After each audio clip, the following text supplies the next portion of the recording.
Okay जी। तो online mode पे जा रही है यूनिवर्सिटी फिर से।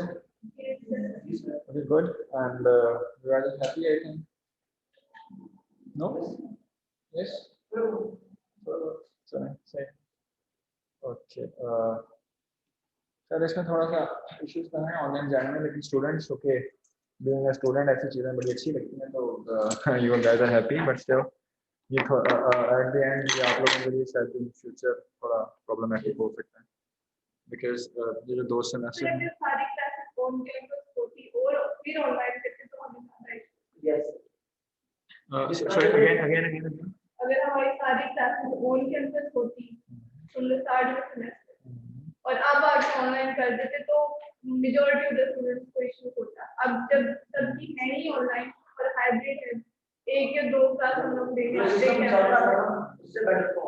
तो वहाँ पे है कि अब सारे क्वेश्चन के ठीक है घर पे बैठ के सारा चले अभी शायद प्रॉपर इसमें अच्छी बात है क्वेश्चन, लेकिन ऑनलाइन शायद क्वालिटी नहीं रह पाती टीचिंग की। वो तो हम खुद भी कहते हैं कि हमें अल्टीमेटली और लर्निंग कैपेसिटी है, जो टीचिंग कैपेसिटी है वो रिड्यूस होती है।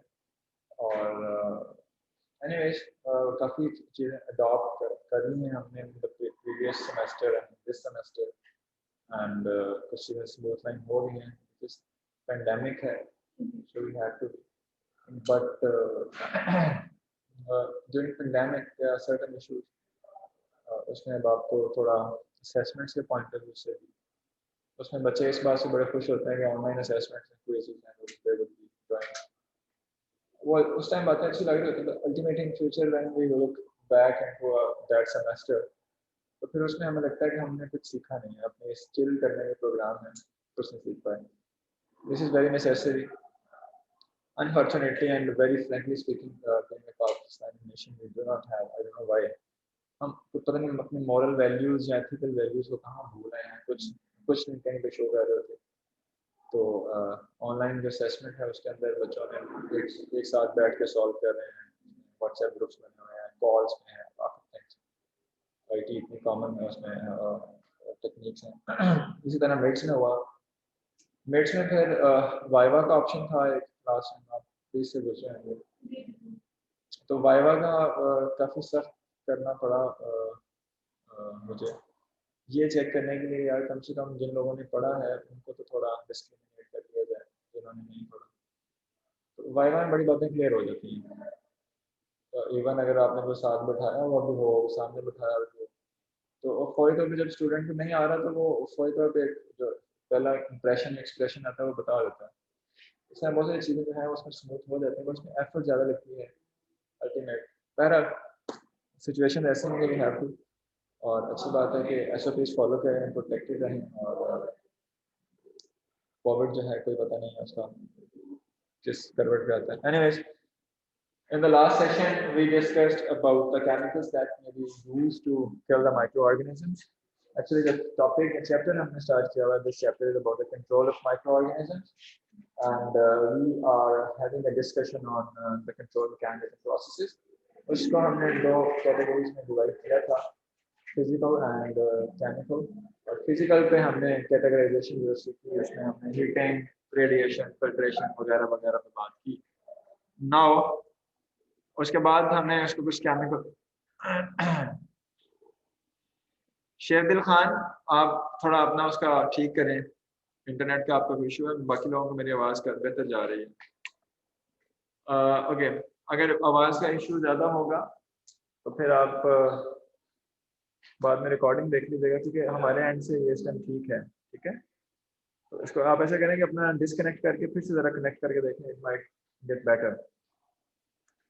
अच्छा जी, तो मैं बात कर रहा हूँ कि इस चैप्टर के अंदर हमने फिजिकल मेथड्स पढ़ लिए, उसके बाद हम केमिकल मेथड्स पे शिफ्ट हुए, और केमिकल मेथड्स में हमने कुछ लिमिटेशन उसके देखे, फिर हमने कुछ मोड ऑफ एक्शन देखे, फिर हमने कुछ सिलेक्शन ऑफ एंटीमाइक्रोबियल कंपाउंड के हमने कुछ पॉइंट्स देखे कि how we have to select a chemical compound that may be useful for the killing of the microorganisms। और फिर उसमें हमने फॉर्मेलिटीहाइड, ड्यूटेरियम हाइड, अल्कोहल्स की बात की थी, रिमेंबर। और फिर आज जो हम स्टार्ट करने लगे हैं, this is about the next, this is the बिगेनाइट्स. When you talk about the biganites, इनका जो representative chemical है, that's the chlorhexidine. और chlorhexidine जो है, that is mostly used in the aseptic products. और chlorhexidine या biganites, they have ability, they adhere and persist to a skin or mucous membrane. और low toxicity है. They destroy a wide range of microorganisms, for example, bacteria and some enveloped viruses. और इस वजह से इनका जो इस्तेमाल है, that is very useful nowadays. For example, that bigenides or chlorhexidine, they are very common in the antiseptic skin creams, and they are being used as a disinfectants and the mouth washes. और उसके लिए इनका इस्तेमाल हो रहा है. इसके अलावा bigenides जो हैं, they are या chlorhexidine, that is being used to treat the periodontal gum diseases. और periodontal gum diseases को हम treat करने के लिए, for example, we use the tiny chips of chlorhexidine, and we install that chips into the periodontal cavity.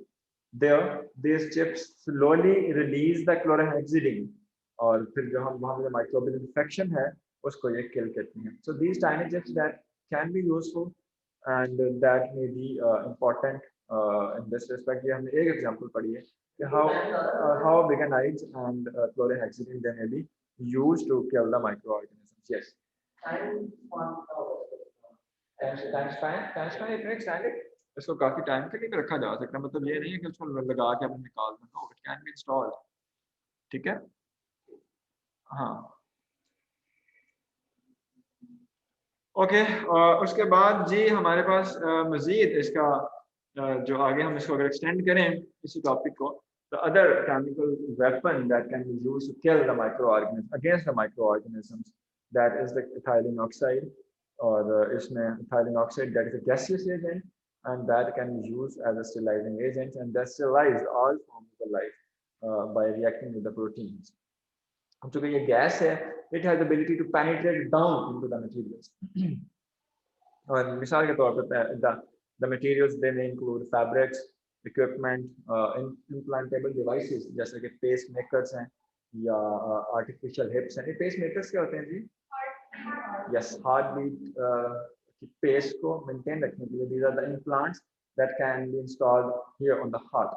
Pacemakers, and pacemakers, because they are heat sensitive and they cannot be sterilized with the heat, so that's why it's ethylene oxide को importantly efficiently use किया जाता है. इसके अलावा other equipments जिसके अंदर pillows, mattresses, ये hospital pillow mattress की बात हो रही है, उसके लिए हम ethylene oxide का इस्तेमाल करते हैं. और इसके साथ साथ हम other heat sensitive equipments के लिए इसको use करेंगे. अब ये जो ethylene oxide है, that is explosive, basically that is explosive. और इसको जब इस्तेमाल करेंगे तो हम कंट्रोल्ड एनवायरनमेंट में इसको इस्तेमाल करेंगे. देयर आर ह्यूज चैम्बर्स जिनका स्ट्रक्चर आप ऑटोक्लेव की तरह कंसीडर कर लें, या बड़े चैम्बर्स हैं जिनके अंदर हम इंस्ट्रूमेंट रखते हैं और वहां पे ethylene oxide को एक्सपोज करते हैं. अब ethylene oxide, because that is explosive, so that can be used in the mixed form with the carbon dioxide. Carbon dioxide के साथ हम इसको मिक्स फॉर्म में यूज करेंगे. और जो एक्सपोजर टाइम है, जो स्टेरिलाइजेशन टाइम है, दैट में वेरी from 3 to 12 hours. और 3 to 12 hours तक ethylene oxide के साथ मटेरियल जैसा कि pillows, mattresses, implantable devices इनको एक्सपोज किया जाए. अब अगली बात ये है कि these ethylene oxides, they are this gas is irritating on the skin, and so that's why we have to remove the remnants of this gas before using that material. अगर पिलो है या कोई भी चीज है तो उसको ट्रीट किया ethylene oxide के साथ, उसको रिमूव उसको यूज करने से पहले it is necessary to remove the remaining of ethylene oxide. तो उसके लिए हम प्रोसीजर यूज करते हैं. उसके लिए हम हॉट एयर या हॉट फोर्स एयर यूज करते हैं. और ये प्रोसेस भी हमारे पास भी चलता है 10 से 12 घंटे के लिए. तो 10 से 12 घंटे के लिए हॉट और फोर्स एयर ये ethylene oxide के रेमिनेंट्स को रिमूव आउट कर देगी, डेसिपेट कर देगी गैस को, जिसके रिजल्ट में we can have free of ethylene oxide material. और ethylene oxide जो है, that is mutagenic, and it can be considered a carcinogen, potentially carcinogen इसको consider करते हैं. So that's why this is necessary not to get exposure with this ethylene oxide. Okay, तो ये direct usage हो इसका, तो फिर यूज से कह रहे हैं इसके बेनिफिट्स तो है, बहुत सारे ऐसे इंस्ट्रूमेंट इस्तेमाल हो सकते हैं जिनके लिए जो हीट सेंसिटिव है, दूसरे केमिकल्स के साथ एक्सपोज नहीं करते, पेस्ट मेकर है उसको किसी गैस के साथ स्टेराइल करना ज़्यादा बेनिफिशियल है एज कम्पेयर टू केमिकल और हीट मटेरियल। ठीक है, तो इस केस में फिर हमें इसको यूज़ करना पड़ेगा, बट उसके लिए फिर हमने अल्टरनेट इसका तरीका ढूंढ लिया है कि हम उसको करेंगे फोर्स या हीट हॉट एयर के साथ हम उसको ब्लो करेंगे जिससे थायरन ऑक्साइड के रेमिनेंट्स डेसिपेट कर जाएंगे।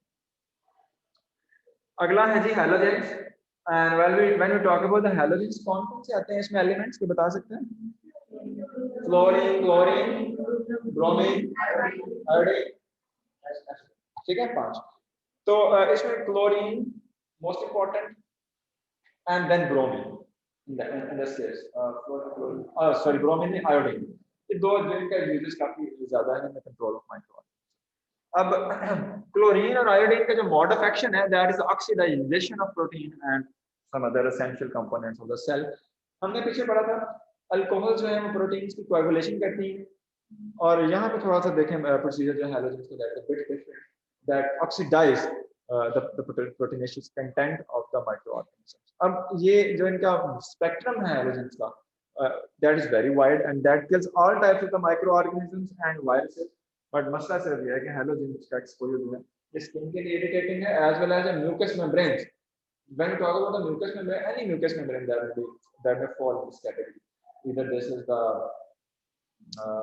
the respiratory tract, this is the gut tract, this is the eye lining, inner eye lining, either this is the urinary tract, anyone, the mucous lining. इसके अलावा जो हैलोजेंस में मैंने अभी जिक्र किया कि क्लोरीन और आयोडीन का हम मैक्सिमम यूज करते हैं, उसमें सोडियम हाइपोक्लोराइड बहुत एक्सेसिवली इस्तेमाल होती है, हाउस होल्ड यूजेज भी है इसका और कमर्शियल यूजेज भी है इसका सोडियम हाइपोक्लोराइड। और हमने एक एग्जांपल भी पढ़ी थी कुछ दिन पहले, when we treat the mycobacterium tuberculosis with the sodium hypochlorite, temperature था 50 डिग्री सेंटीग्रेड, exposure time था 150 seconds, and when we increase the temperature up to 55 degree centigrade and the time was reduced up to 60 seconds. Good. And sodium hypochlorite that may be used for the waste liquids, जैसे कि household waste and domestic waste है उसकी treatment के लिए।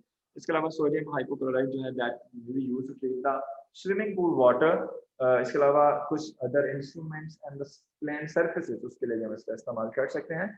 Chlorine solutions are inexpensive and they are readily available, ठीक है, और एक तो ये है इनएक्सपेंसिव, दूसरा हम इनकी डाइल्यूशन यूज करते हैं, डाइल्यूटेड फॉर्म में यूज करते हैं हम ब्लीच या सोडियम हाइपोक्लोराइड को, और डाइल्यूशन कितनी है हम 5.2% सोल्यूशन इज इनफ, सिर्फ यानी कि 5 ml ये ले 5.2 ml ये लेके और साथ बाकी 95 या 94.75 ml वाटर ले लें, that would be enough to kill the microorganism. खुद बड़ा सस्ता है, दूसरा इसकी हमने डाइल्यूशन यूज करनी है तो ये हमें मजीद सस्ता पड़ता है, इनएक्सपेंसिव पड़ता है। और जो इसकी रेशो कंसीडर की जाती है वाटर में, नॉर्मल जो रेशो रिक्वायर्ड है वो 1:100, यानी कि 100 ml is the water, 1 ml of the bleach would be enough. But if the water is containing organic matter, जैसे कि हाउस होल्ड या डोमेस्टिक वेस्ट वाटर है उसके अंदर ऑर्गेनिक मैटर बहुत ज्यादा हुआ करता है, तो उस केस में हम थोड़ी सी डाइल्यूशन इंक्रीज कर देते हैं, 1:10 तक चले जाते हैं। तो 10 ml is water, then we will add 1 ml bleach, लिखा हुआ है। और high concentration should be avoided, maximum concentration high है तो अवॉइड करेंगे due to the corrosiveness and toxicity. This is the corrosive and toxic. Bleach solution जो है that deteriorate over time, and इसकी deterioration की वजह से we would be needing a fresh solution whenever we want to use it. Deterioration से ये है कि ये ना हो कि आप एक ही दफा ब्लीच का स्टॉक मंगवा के लैब में रख लें कि हम उसको यूज करते रहेंगे अगले 2 साल, it may deteriorate with the passage of time, तो फिर इसकी effectivity कम हो जाएगी।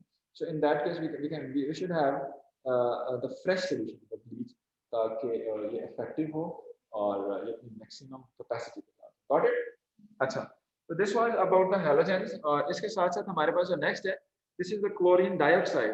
Actually the chlorine dioxide that is the strong oxidizing agent, और क्लोरीन डाइऑक्साइड के हमारे पास जो एडवांटेजेस हैं, it does not react with the organic compound to form the toxic products.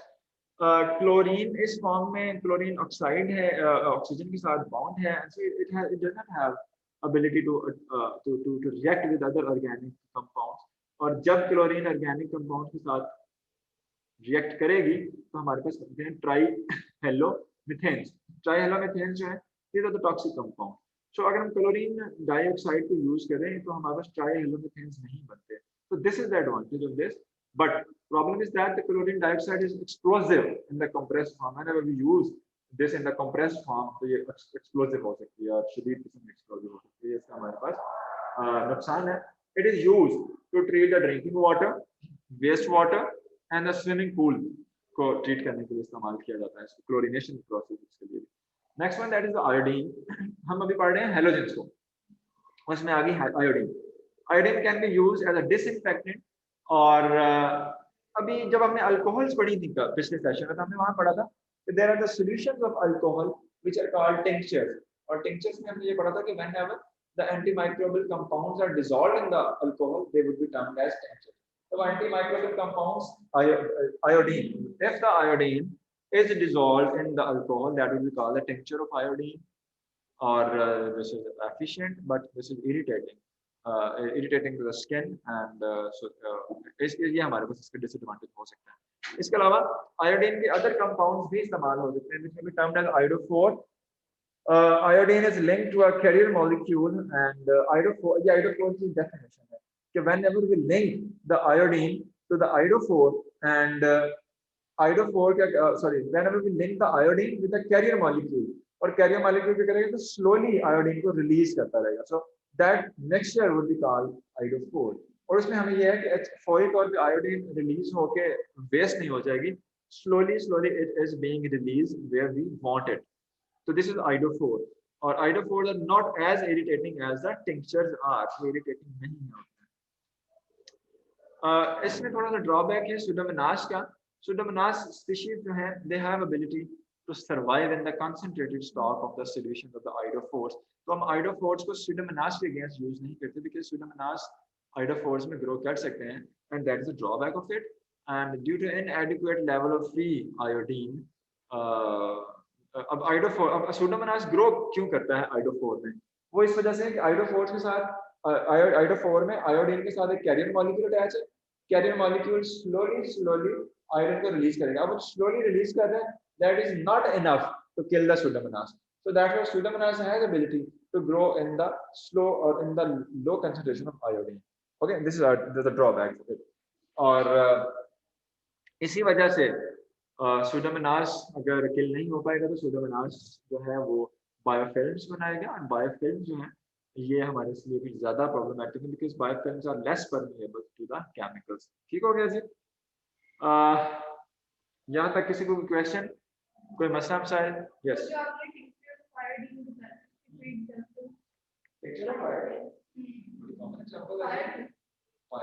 Modified form है या tincture of iodine is itself a compound. So you have to name this is itself a compound. You have mixed the iodine, which is an antimicrobial compound, into the alcohol. This is tincture. और iodine is its modified form. किसी जमाने में जब iodine शायद introduce नहीं हुई थी तो जो घरों में वो एक सिर्फ कलर का सॉल्यूशन यूज हुआ और करते थे वो कंपाउंड के लिए, इसको क्या कहते हैं, that was actually directly the tincture. अब iodine में इसके लिए थोड़ी सी मजीद modification, but it's a basic formula है। इसके अंदर iodine की स्मेल आती है जब उसको खोलते हैं। तो अगला जो हमारे पास कंट्रोल कंपाउंड है, this is the metal compounds. These are the metal compounds. जब मेटल कंपाउंड्स की बात करते हैं तो मेटल्स कौन कौन सी, एक आध दो चार मेटल्स का नाम ले सकेंगे आपको? कौन? सोडियम, मैग्नीशियम, नाइट्रेट, सिल्वर वगैरह वगैरह। ठीक है, अब जो मेटल कंपाउंड्स हैं इसमें हमारे पास जो इसमें हाई कंसंट्रेशन मेटल कंपाउंड तो टॉक्सिक है नहीं। दूसरा मेटल कंपाउंड्स में हमारे पास जो हैवी मेटल्स हैं वो उनका एंटी माइक्रोबियल इफेक्ट्स उनके देखने को आते हैं। Heavy metals are the mercury, silver,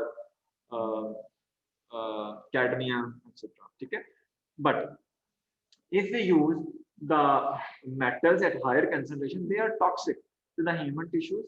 So इनको इस्तेमाल करना, इनको मेडिकली इस्तेमाल करना, there are certain limits, और दूसरा ये है कि जो मेटल कंपाउंड्स हैं उनका अब इसका मोड ऑफ एक्शन जो है मेटल कंपाउंड्स का ये है कि metal compounds they combine the sulfhydryl group to the enzymes and other proteins और फिर एंजाइम और प्रोटीन के फंक्शन को स्टॉप करते हैं, ठीक है। और इसमें जो एग्जांपल है इसमें सल्फर डायजीन है और that is a combination of sulfur and a sulfur drug or this applied topically to prevent infection of second and third degree burns, ठीक है। Third degree Burns second degree Burns के लिए इस्तेमाल किया जाता है सल्फर डायजीन को। और इसके अलावा अदर सिल्वर कंटेनिंग पैड्स हैं मार्केट के अंदर जो सिल्वर कंटेनिंग गॉज हैं और जिसके अंदर हमारे पास सिल्वर अटैच है और इसको कट्स के लिए स्क्रैप्स के लिए या माइनर स्कैल्स के लिए जो कट लगते हैं स्किन पे उसके लिए इस्तेमाल किया जा सकता है, दैट इज यूजफुल। इसके अलावा सिल्वर नाइट्रेट की फॉर्म में 1% सिल्वर नाइट्रेट को यूज करते हैं न्यू बॉर्न की आईज में डालते थे to avoid from the ophthalmia neonatorum. This is a disease which is caused by the Neisseria gonorrhoeae and if the mother is infected with the Neisseria gonorrhoeae and during the birth that child may have that infection into eyes and this is termed as ophthalmia न्यूनेट्रम। और इसकी cure के लिए 1% nitrate solution बच्चे की आंख में डाला जाता था। स्टिल आज हाँ इसको हम शायद ज़्यादा फॉलो नहीं करते अब। इसके लिए अगर मदर जो है वो नेजेरिया गोनोराई से इन्फेक्टेड है तो आफ्टर बर्थ बच्चा जो है उसकी जो चाइल्ड है उसके आईज में एंटी माइक्रोबियल एजेंट्स डाले जाते हैं, एंटीबायोटिक्स का इस्तेमाल है, नॉट 1% सिल्वर नाइट्रेट क्योंकि इसके साइड इफेक्ट्स काफ़ी ज़्यादा थे। इसके अलावा the other compounds of the metal compound जैसे कि मेटल जैसे कि mercury, tin, arsenic, copper and other metals, they are restricted due to the pollution of the natural waters.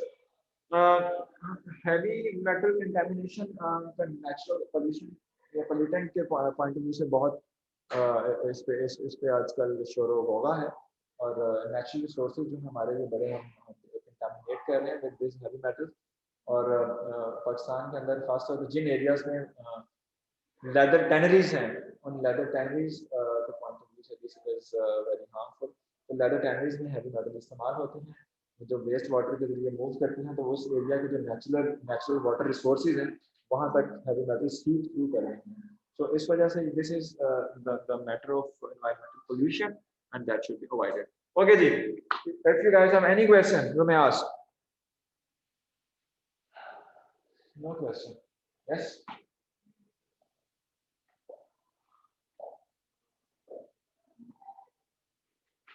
बहुत छोटा नहीं है और मेरा स्क्रीन भी इतना बड़ा है।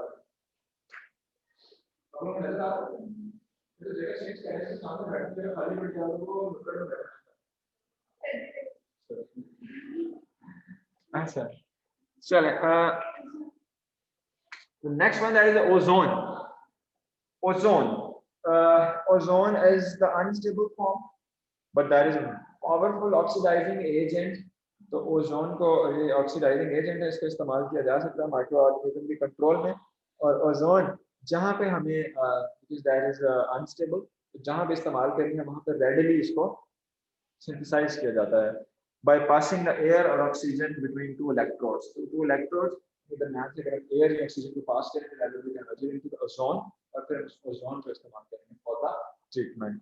और अल्टरनेटिव टू क्लोरीन, ये क्लोरीन की अल्टरनेटिव इस्तेमाल हो सकती है for disinfecting the drinking water and the waste water. इसके अलावा जी पर ऑक्सीजन है, पर ऑक्सीजन जो है इसकी दो एग्जांपल्स हैं, hydrogen peroxide and peracetic acid. और both of them they are powerful oxidizing agent. सबसे पहले बात करते हैं हाइड्रोजन पेरोक्साइड की, that can be used on the living tissues and inanimate subjects. तो हमने पिछले सेशन में बात की थी कि हाइड्रोजन पेरोक्साइड को वुंड क्लीनिंग के लिए, अगर कहीं जख्म लगता था तो हाइड्रोजन पेरोक्साइड का मिक्सचर यूज किया था वुंड क्लीनिंग के लिए। तो इसको लिविंग टिश्यूज में भी और इनएनिमेट ऑब्जेक्ट पे भी इस्तेमाल किया जा सकता है। It leaves no residue and does not damage stainless steel, rubber, plastic और ग्लास। हमने अल्कोहल्स की लिमिटेशन में पढ़ा था it can damage some rubbers and plastics. और commercially जो हाइड्रोजन पेरोक्साइड है that may be used to sterile the packaged juices and milk containers। इसके अलावा वेपर फेज में this is more effective than the liquid phase and that can be used as a stimulant in the vapor phase। Got it? So next one, that is about the pyristic acid. This is also an oxidizing agent, and that is from the peroxidins. This is more potent germicide than hydrogen peroxide. Even it's 0.2% solution, or with a combination to the hydrogen peroxide that can be used for one less than 1 hour. Time duration बहुत small, short है. अभी हमने थाइलिन oxide के case में देखा था 12 घंटे. इसके केस में this is less than 1 hour if this is combined with the hydrogen peroxide. Effective in the presence of organic compounds, and मजे की बात, it leaves no residue. But it has sharp and pungent odor. बड़ी इसकी सख्त किस्म की smell है जी pyristic acid. Have you ever exposed with the pyristic acid? Pyristic acid. भाई लैब में हुआ होगा. Pyristic acid, ठीक है? It has sharp and a pungent odor. उसकी भी काफी तेज होती है. ग्लेशियल एसिटिक एसिड की शदीद होती है और वो तो इवन गला शदीद खराब कर देती है. ये जो मैं आपको ये बता रहा होता हूँ, ये वाले please let me turn off.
Sir आपका माइक म्यूट है.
Okay ji.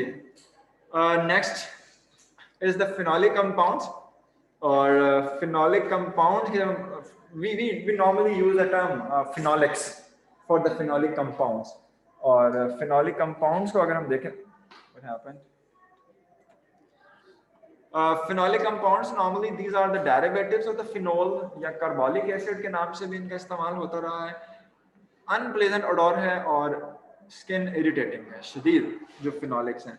And they destroy the इनका mode of action. They destroy the cytoplasmic membrane of the microbes and denature proteins. this was about the chemical compounds. Sir, I am present. Rashid Khan. मैंने पूछा है? अच्छा, sir मैं मुंह हाथ धोने गया था तो पीछे से अटेंडेंस हो गई है। इसको मैंने पागल बनाया किसी ने। चलो बस एब्सेंट हो गई अब तुम्हारी। वैसे अटेंडेंस मार्क नहीं हुई तो मैं किसी ने पागल बनाया। मुंह हाथ धोने गया था। अच्छा सर। हाँ। अच्छा जी। So this was about it. If you guys have any question up to this point, you may ask. But please clear your points. Whenever I will ask the question, either this is in the quiz, verbal, or in the midterm, you have to answer. और उसमें आपके पास कोई justification नहीं होगी. Now you have right. You have right to ask anything. अगर मैं justify नहीं कर पा रहा तो मुझे बताएं. जब मैंने पूछना है तो फिर आपको justify करना पड़ेगा. Yes. आपने कुछ ऐसे पेंसिल खरीदी? अच्छा. फिर आपका प्रोग्राम कैंसिल हो गया? Any questions? तो समझ में आई होगी concept को story ना build हुई mind में. Are you sure? I will check it during the quiz and during the maths. Online में ब्रश क्या? गलत आप पढ़ाएंगे तो online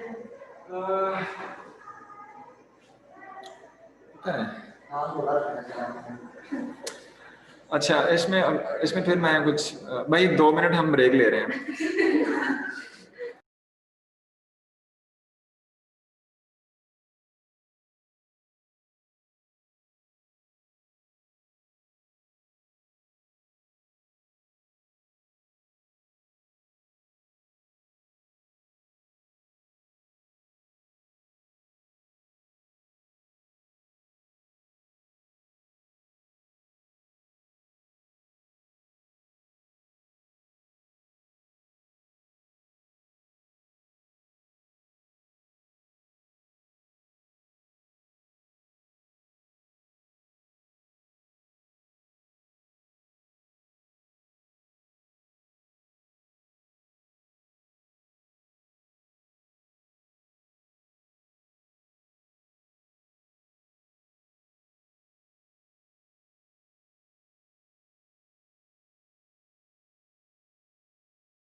We are going to start our topic. This is about अच्छा अयाज, मसला ये था कि ये बच्चे थोड़े से नॉन सीरियस हो रहे थे तो इनको डांट पड़ी है। तुमने अगर डांट खानी है तो तुम भी खा लो, इसीलिए मैंने माइक म्यूट किया था कि डांट जो है रिकॉर्डेड ना हो। इडियट।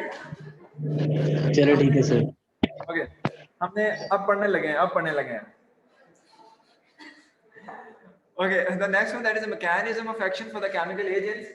कुछ chemical agents के mechanism हमने डिस्कस साथ किए हैं, कैसे अल्कोहल coagulation property, कोई ऑक्सीडाइजेशन करता है, कोई सल्फा हाइड्रोल ग्रुप अटैच करता था प्रोटीन और एंजाइम्स के साथ वगैरह वगैरह।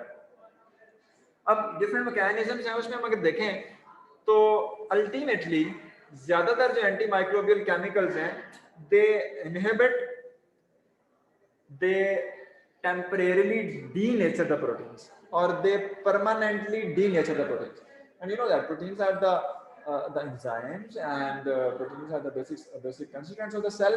If the antimicrobial compound, it has denatured the enzyme, it means that it has affected the function of the cell. अब ये जो denaturation है, ये temporary भी हो सकती है, ये permanent भी हो सकती है. So that's why if this denaturation is temporarily, when this would be temporary, तो इस फॉर्म में हम इस कंपाउंड को कहेंगे this is the bacteriostatic. So bacteriostatic is a chemical compound that halts the growth of microorganisms, that do not kill the microorganisms, that halts the growth of microorganisms. And whenever we remove that chemical compound, microorganism will revive करेगा. So this is the bacteriostatic. साथ वकास बैठा हुआ है, उसको कहोगे शोर बंद करवाए, मैं दरवाजा बंद करेगा, ठीक है। अच्छा, bactericidal, the antibacterial, they kill the bactericidal compounds, they kill the microorganisms, and यही फर्क है दोनों के अंदर। और जो bactericidal compounds हैं, they do the denaturation of proteins but permanently. Bacteriostatic, they do temporarily. ये mode of action है इसमें, इसी वजह से हमारे पास bacteriostatic compound और bactericidal compound का difference है। Yes please, दरवाजा बंद कर दो, फिर निकालो इसको बाहर। चलो, अच्छा जी, इसके बाद है yes, hydrolysis. If we use acids and alkalis, they do hydrolysis to the proteins that are present in the cells, microbial cells. Oxidation के केस में हमने पढ़ा है कि हाइड्रोजन पेरोक्साइड जो है वो ऑक्सीडेशन करती है पोटेशियम परमैंगनेट और हैलोजेंस ऑक्सीजन। आपने पोटेशियम परमैंगनेट देखा है? कहाँ पे? किस कलर के? वो पिंकिश बोतल एक सिंह के पास मैंने बना के रखी थी, पिछले सेमेस्टर में पता नहीं खत्म ना हो गई हो। पोटेशियम परमैंगनेट, इसका इस्तेमाल एक्सेसिव यूज किया करें लैब में whenever you are going to we did for titration. No, titration point of view. Potassium. क्या? No. Potassium permanganate, that is the pinkish solution, हम सिंक के पास पड़ा हुआ होगा, उसको आप उसको यूज किया करें। If you are wasting the agar को आप रिमूव कर रहे हैं, वेस्ट कर रहे हैं पैटी प्लेट में से, या आप बस ब्रॉथ है, ब्रॉथ को आप डिस्कार्ड कर रहे हैं, तो हमारे बच्चे जो हैं इतने इरिस्पॉन्सिबल हैं, बता के थक गया हूँ मैं लैब वाले दोनों टेनेंट्स को भी और स्टूडेंट्स को भी, please do not do that. They used to practice that broth के अंदर growth है, उसको सिंक के अंदर डिस्कार्ड कर दिया। No, this is very bad practice and you are contaminating the waste line. ये waste line domestic waste के साथ connect करती है और फिर ये spread करती है। Do not do that. जब भी growth को या microbial growth को आपने eliminate या discard करना है, use the potassium permanganate, उसको 10-15 मिनट के लिए डाल दें सोल्यूशन को ब्रॉथ के अंदर, और फिर ब्रॉथ को किसी शॉपिंग बैग में डालें, शॉपिंग बैग को टाई करें कि उस वो लीक ना हो, और फिर उसको वो जो येलो बैग वगैरह है किसी बड़े शॉपर में डाल दें ताकि उसको प्रॉपर्ली डिस्कार्ड किया जा सके, ठीक है। और the attachment of atoms or chemical groups that may also fall, that may also be the procedure to treat the to denature the proteins. अब इसमें हमारे पास आते हैं alkylating agents. इसमें alkylating agents अगर हम इस्तेमाल करें, they attach the alkyl group with the proteins, and in that case they are denaturing the proteins, and this is the mode of action. Yes. Bactericidal are the compounds that kill the microorganisms. Bactericidal and then halt the growth.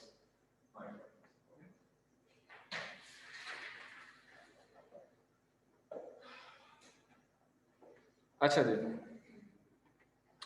so the next one, इसी को अगर extend करें, तो you are familiar with it, the microbial membranes of the organism, they are made up of protein and the lipid bilayer, and lipid bilayers जो हैं, so if we want to kill the microorganism, simply अगर हम lipid bilayer को dissolve कर दें, तो cytoplasmic membrane will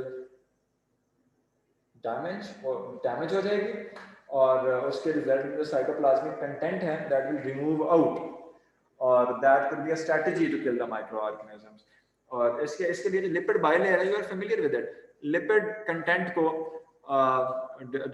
content को dissolve करने के लिए we can use the surfactants, और सर्फेक्टेंट्स के एग्जांपल्स हैं alcohols, other detergents and quats, these are the quaternary ammonium compounds. और if you know that in the case of microorganisms, the bacteria, they have a cellular wall or the cell envelope that is outside the cell membrane.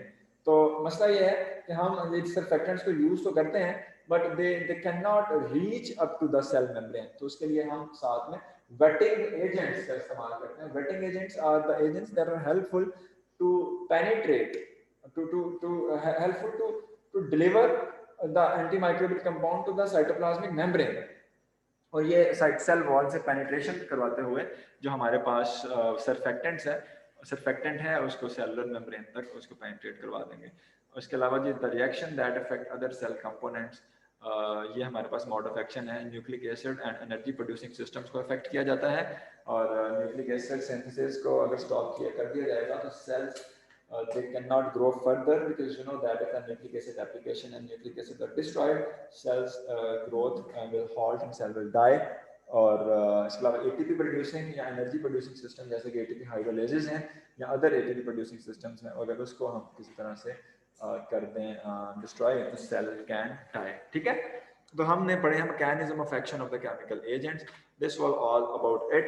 We have a few topics to discuss from this chapter. Next session में discuss करेंगे। आप लोग मुझे quiz देंगे, मैंने next class का announce किया हुआ था, नेक्स्ट क्लास में दे दें या चाहे तो नेक्स्ट वीक में दे दें, ऑड वालों के साथ सॉरी इवन वालों के साथ ऑनलाइन, और उसमें मैं फिर LMS में बना दूंगा क्विज। टाइम बहुत लिमिटेड रखूंगा ताकि आपको ज़्यादा मसला ना हो अपनी मॉरल वैल्यूज़ को वो करने का, डिस्ट्रॉय करने का, और टाइम बहुत लिमिटेड होगा। टाइम इतना नहीं होगा कि क्वेश्चन सॉल्व ना हो सके। I use to solve that quiz by myself, और जितना मैं टाइम मुझे लगता है उसमें 4-5 मिनट ज़्यादा दूंगा, 12 से 15 मिनट का टाइम दूंगा, उसके बाद वो एक्सपायर हो जाएगा। नो नॉट 20, अगर 20 होंगे तो क्वेश्चन नंबर ज़्यादा करूँगा बच्चे। हाँ, उसकी फिर अल्टरनेट इशूज़ है, मुझे पता है पिछले सेमेस्टर में काफ़ी सारे इशूज़ आए, मैंने कैटर किए हैं। बच्चे डिस्टेंट एरिया से हैं, वहाँ पे इंटरनेट नहीं है, LMS ओपन नहीं होता, इवन सेशन का मसला खत्म हो गया, वो नहीं एक्सपायर होगा। हाँ, अच्छा, अब इसमें एक और, मैं आपको एक और चीज़ बता देता हूँ कि ऐसा नहीं होगा कि मैं I am not that Hitler, और आप मुझे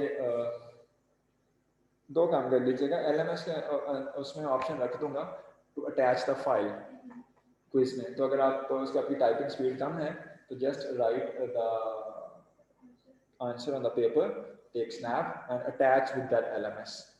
मुझे सेपरेट ईमेल्स करने की प्लीज जरूरत नहीं है, उनमें मिस हो जाएंगी और I will not keep any record about it, तो आप उसको वहीं पे अटैच करना। एक बात, दूसरी बात ये है LMS ओपन नहीं होता, आपने कहा था ना। हाँ, I know it takes time. मैं उसको पहले से ही अपलोड कर दूंगा, वो टाइम तब, अगर 15 मिनट का टाइम रखा है तो तब स्टार्ट होता है जब उसको क्वेश्चन को आप ओपन कर लेंगे, ओके, तब टाइम आपका स्टार्ट होगा। अच्छा, फिर कुछ बच्चे ऐसे होंगे जिनका पास इंटरनेट नहीं है, डिस्टेंट एरियाज में जिनके पास इंटरनेट की विड्थ कम है, बैंड विड्थ, वो LMS ओपन नहीं होगा, उसके लिए फिर हम अल्टरनेट वे यूज कर लेंगे। आप मुझे बता दीजिएगा, एक आध बच्चे होंगे उनके लिए फिर मैं कुछ मजीद I have some alternate methods, तो उसको देख लेंगे। बट अब चूंकि इस तरह से है तो हाँ, और वो होंगे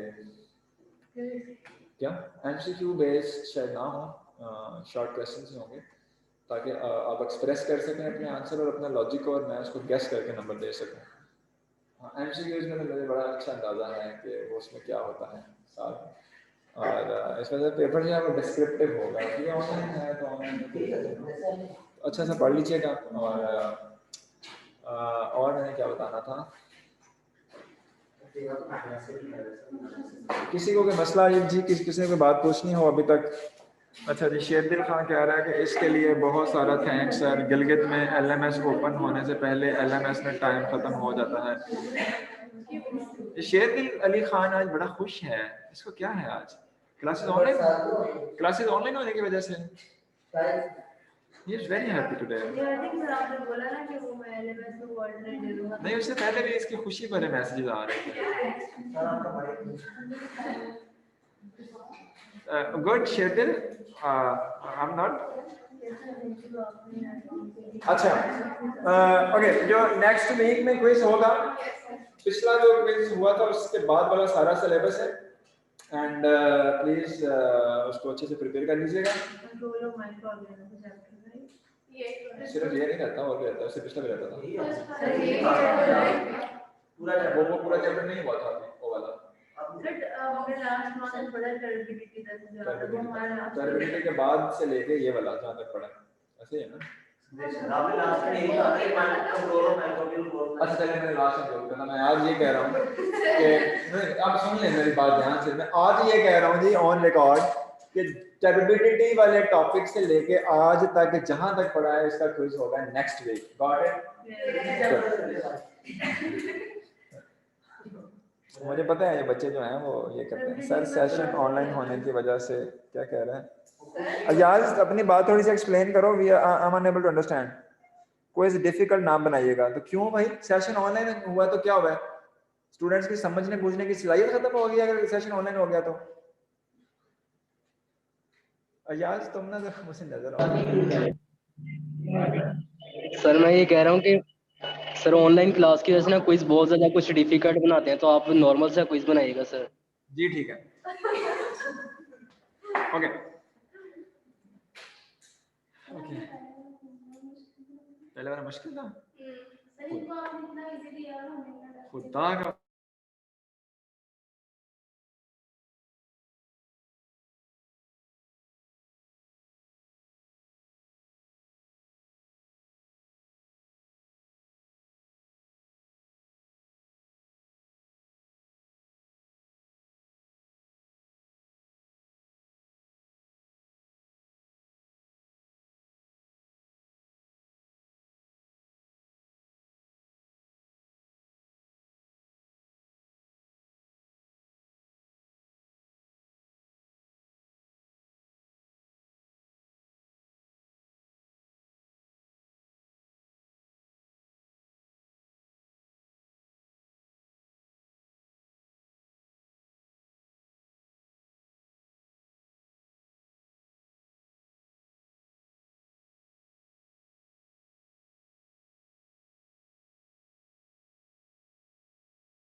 Okay, sorry everyone.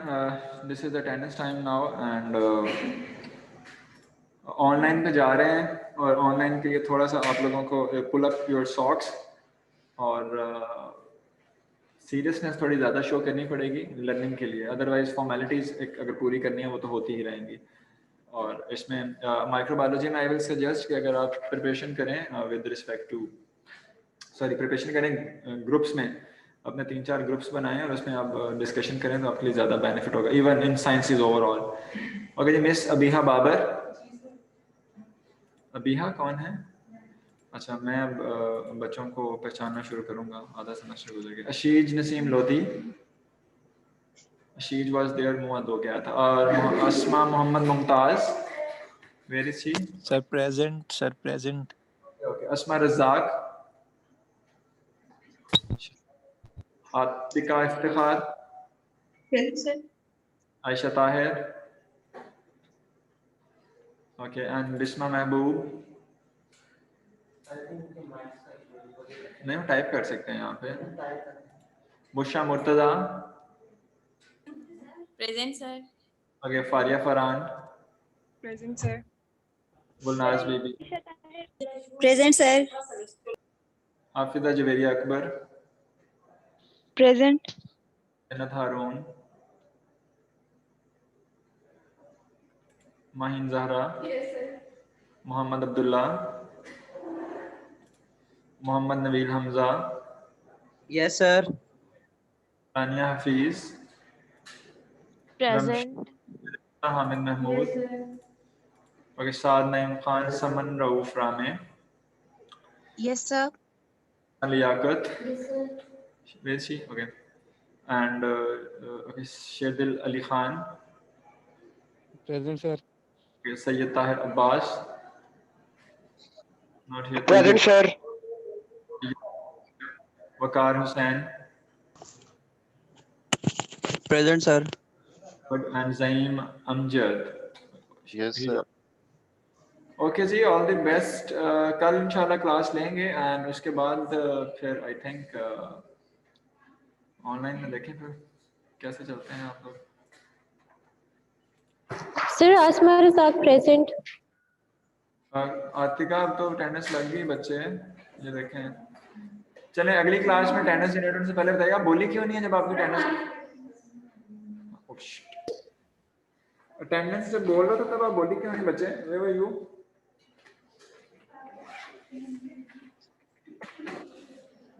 Sir net issue हो गया था। सर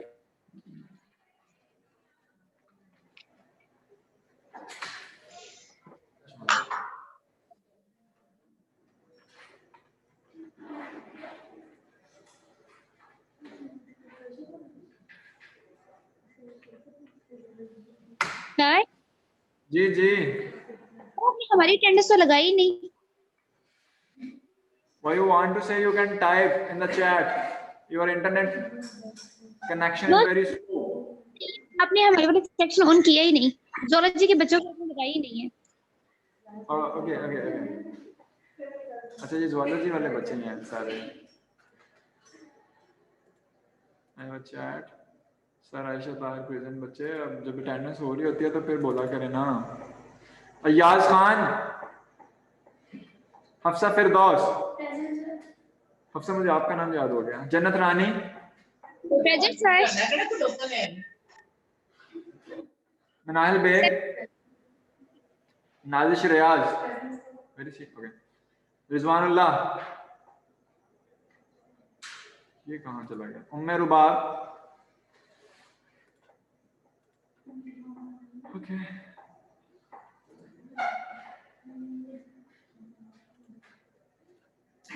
ओके जी, we'll see you in the next